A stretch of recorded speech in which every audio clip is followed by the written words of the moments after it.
Is this how we want to be known?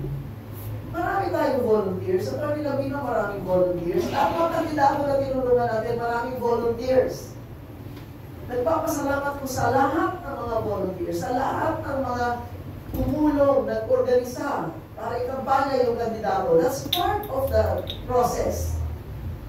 But for people to be acting like savages, wala nang listahan, wala nang voters list. Kahit na 14 na taon, 16 years old, kasama na lahat, climbing and clawing up the walls, banging on the gates. Sabi ko, ito ba ang Pilipino? Is this the democracy na pinagmamalaki natin?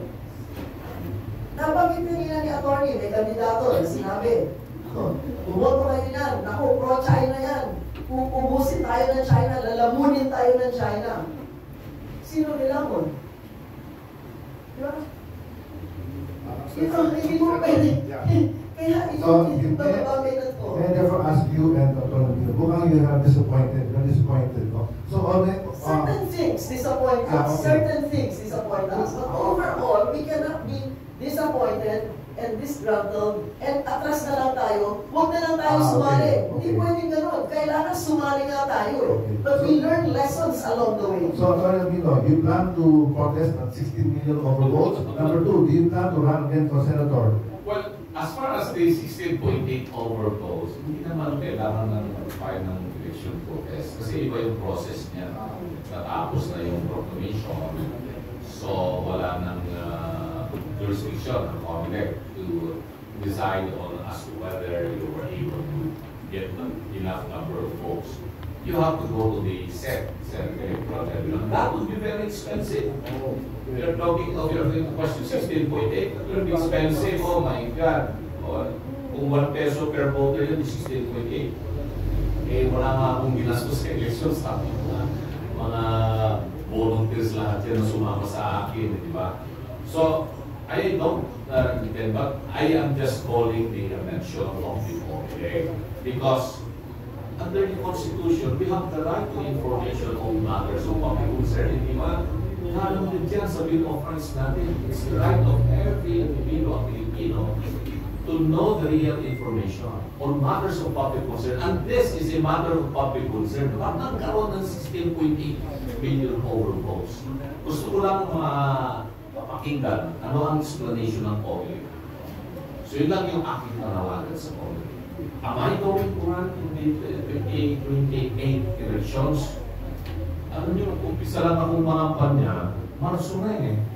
Hindi nga ako makapag-umpisa noong February 11. Matid lang ako doon sa proclamation rally noong February 13. After that, wala kayong nakita mga posters ko. Never, wala. Kasi wala nga akong pambili ng poster. Tapos meron na ako nakita, merong poster doon, sino maglagay doon? May mga kaibigan ako, hari ako magpagawa ng poster para naman may pakita ng kandidato ka. So practically, I started campaigning Marso, mga March 1 or March 3 to be exact. Na-imbita ako doon sa Dipolog. Pumunta ako sa Dipolog City sa Zamboanga del Norte. That was the very first event na akin talaga pong pangangampanya. And di ako nangampanya eh. 2 months practically. Kaya umpisan ko lang dito, Rod. 3 years in advance. Mga kampanya na ako for 2028. Yeah. Attorney, itong election natin, the youth vote, I think, played a big part, no? Kaya ang kaso ko lang, yung youth vote ba, nabibili din ba? Oo, walang hindi nabibili ngayon. Nakita ko yung mga kabataan, sabi nga ni Ma'am Nikki, kahit nga hindi nga butante, pumunta na pumipila para makahawak ng sobre. No? It happened all over the country. Not only here in Metro Manila, but all over the country. Pero, you know, may mga naging beneficiary ng mga messaging about the interest of the youth na medyo hindi talaga totoo yun. I'm not referring to any particular candidate, but they were able to capitalize on it, and they were able to snatch that particular message na parang sila may pangalan dyan. In reality, hindi. Kung suriin mo yung ating istorya, for example, the Universal Tertiary Education Act of 2017, Pinag-umpisa po yan sa House of Representatives eh.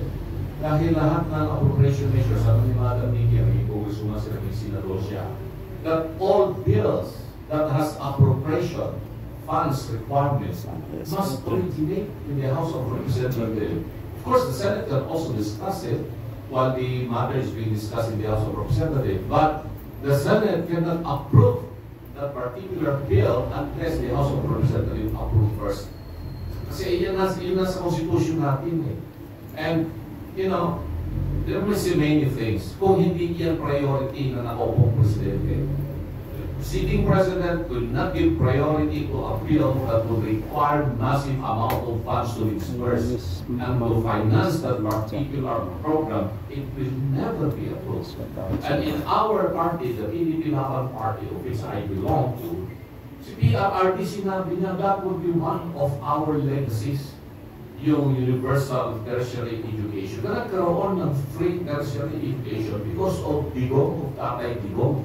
Despite the objection of some of his economic managers, finance department, budget department, NEDA, who were all afraid na baka hindi masustain yan because it would require 100 billion pesos in order to finance the free tertiary education. But President Duterte said, no, we have to find ways on how we can fund this tertiary education because he believed that education is not an expense. Lagi niya sinasabi sa amin sa meeting namin that education should not be treated as an expense but an investment. The best investment that the country or the government can do is not infrastructure, fiscal infrastructure, but human infrastructure development. And education is the best investment that a country can do for its people. Yun ang totoong istorya niyan. Many people can attest to this. Bongo can attest to this. Popoy de Vera, who is the chairman of the head, of the chair, until now, I think so, can attest to this. No? Kasi naalala ko nung mga panahon na yan, ang chairperson pa ng chair noon was Patricia Juanan ba? You know that? Hold over siya until she was replaced by Popoy de Vera. So I know this story, but the matter is under bridge. May tinapag na politiko, naliwala ang mga kabataan, but we try to put the record straight na that is part of the Okay, Attorney, can we look forward? We now have kalahati ata PDD, no? Okay. Yes. Anong outlook mo sa the new Congress? Ano mangyayari sa impeachment ni Sara Duterte? Ano mangyayari sa mga kapitals nyo? What do you think will happen? Kasi ang mangyayari dyan, I think the senator and judges also, di ba? Yes. So when they hear the impeachment case of the Vice President, they'll have to make a vote, right? Yeah. May I have a reaction? Thank you. But very briefly, I said two things about this issue on impeachment. First, itong particular impeachment na ito na ginawa nitong outgoing Congress, nirefer na nila yan sa Senate on February 5. Unahin na natin yung statement ni Tommy Chanco. Siya na mismo ang nagsasabi. Maraming mga congressmen, marami yan sa kanila. Pumirma sila sa impeachment dahil sa suhod. Pangako, nagkakaroon sila ng maraming kwarta. Ibigay ng national government doon sa mga soft projects or whatever infrastructure projects to promise. That's why many congressmen pumirma ng impeachment. So, was it really based on public interest na kanila yung pinirmahan yung impeachment na yan? Kung may suhod yan, it was not really the old position of the congressman.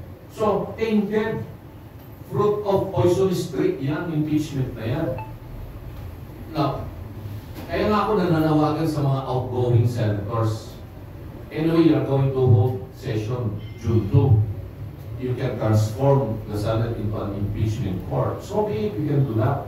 You can approve your rules. But I think the best thing that you have to do now is dismiss the case outright. Dismiss na yan for the sake of the nation and the people. Kasi, klaro na hindi talaga totoong impeachment yung isinampa kay VP Sara. And I don't know if they have still the numbers, yung outgoing Senate, maybe they cannot get 16 senators to convict VP Sara. Hindi nila matatapos yan. June 2, maybe they are going to hold session until June 15. They are going to approve first the impeachment rules, and then magpapadala ng summon kay VP Sara, then days yan ibibigay. Then, hindi pa nakakasagot si VP Inday Sara, wala na. Mag-a-adjourn na itong old Congress, itong 19th Congress, and then wait for the new Congress. And the new Congress will convene only on the 4th Monday of July. That is when you can say na ma-organize ang Senado at ang Kongreso. So it is only during that time na i-revive nila itong impeachment, kung i-revive nila. Ang opinion ko kasi, itong impeachment case na sinampa noong February 5 is a product of the old or outgoing Congress. So it is a pending matter under the old Congress. At alam niya yung mga makikita. Sa House of Representatives, pagdating ng June 30, wala ng House of Representatives. Completely not a continuing body. Sa Senate, kasi may naiwang 12 senador, base doon sa mga decision ng Supreme Court, starting in the case of Neri versus Senate of the Philippines, Garciliano versus House of Representatives, Romero versus Estrada, and very recently, Arvin Balad versus the Senate of the Philippines. Sinabi ng Supreme Court, the Senate is a continuing body, despite the fact that there are only 12 senators that would be left in every Congress. But all pending matters in the Senate cannot be continued. It will be optional for the new Senate to take cognizance of all pending matters as if filed for the first time. So, yun ang rule. Kaya pag may nakapending na bill sa Senate, i-refile mo uli yan. I-refile mo. Pag may nakapending na matter pursuant to ratification of treaties, kasi the Senate has the sole power to ratify treaties, i-refile uli yung ratification. Of course, the proceedings that took place in the discussion before the committee in the Senate of a particular bill or a particular treaty to be ratified can be adopted by the new Senate. No? Impeachment is also a matter that is pending. However, the Senate cannot take cognizance of the pending matter na impeachment because it's going to be created a new one dahil may constitutional prohibition for a new impeachment complaint to be filed against the same official within a period of 1 year after it was initiated. Nakalagay doon sa provision po ng Constitution natin. So hindi pwedeng bigyan ng Senado itong pararating na Senado, this new Congress Senate that will be convened on the 4th Monday of July, to take cognizance of an impeachment case that was filed and referred to noong February 5. It will violate the 1-year prohibition. Kaya, pinakamagandang gawin ng Senado ngayon, itong old Senate or the outgoing Senate, from June 2 to June 15, kung yan po yung schedule na kanilang session days, dismissin na lang nila ito impeachment case. Maghintay na lamang po sila ng another 1 year kung gusto nilang i-impeach VP Sara at filean nila after February 5. Yun ang aking take po dyan. Yung issue ng impeachment kasi, maraming interpretasyon, maraming kampihan, political. Simply political. What I'd like to present is a practical view. Dahil yun, wala nang interpretation yun. Pagka nagkaroon ng destabilization, pag nagkaroon ng pag-aalinlangan, ang negosyante, hindi makapagplano. Uutang ka ba o hindi? Papatayo ka ba ng bagong pabrika o hindi? Yung ano nangyari sa building, sa mga bahay na ginagawa, sa mga ang dami mga pending, nasa plano pa lang. Pero pagka hindi maliwanag yung political situation, yung stability, yung reliability, ano bang patakaran ng gobyerno? Pabago-bago ba yan? Linggo-linggo, buwan-buwan, taon-taon, pag meron kang demokrasi pagbabago. Magulo po yan. Pagka nagkaroon ng gulo, ang number 1 biktima ay yung mga namamasukan. Dahil kayo una matatanggal, kayo una mariretrench, kayo una magkakaroon ng shortened work days, di ba? So, ito ang ayaw makita. Yung mga sitting officials come and go. Your jobs have to have security. Your families have to have security. And the minute they keep talking about war, the minute they talk about preparing for war, preparing for this, they talk about impeachment, hindi na pag-uusapan itong eleksyon na to, ilan na nagsalita tungkol sa gutom, dun sa mga walang maasahan sa ospital. Itong mga problema ng infrastruktura, problema ng masasakyan, yung public transport, etc. Ang dami-dami mga issue, hindi na pinag-usapan. Ito po ang aking pinanatabunan. The politicians are going to survive, or are going to fail, or are going to be obliterated, whatever it is. Pero paano yung tao? Yung tao, yun lang inaasahan niya. Yung araw-araw na kikitain. At mawawala yan dahil yung magbibigay noon, hindi malaman kung meron pa akong kikitain para bayaran yung interest ko sa bangko, o kung yung aking fasilidad, yung aking pabrika, o yung aking pinagkakakitaan ay mawawala na lang. So this is my concern. I am afraid of this. The more they talk about war, because China will invade us, mga ganyan, yung ganyan pananakot, ang unang matatakot negosyante.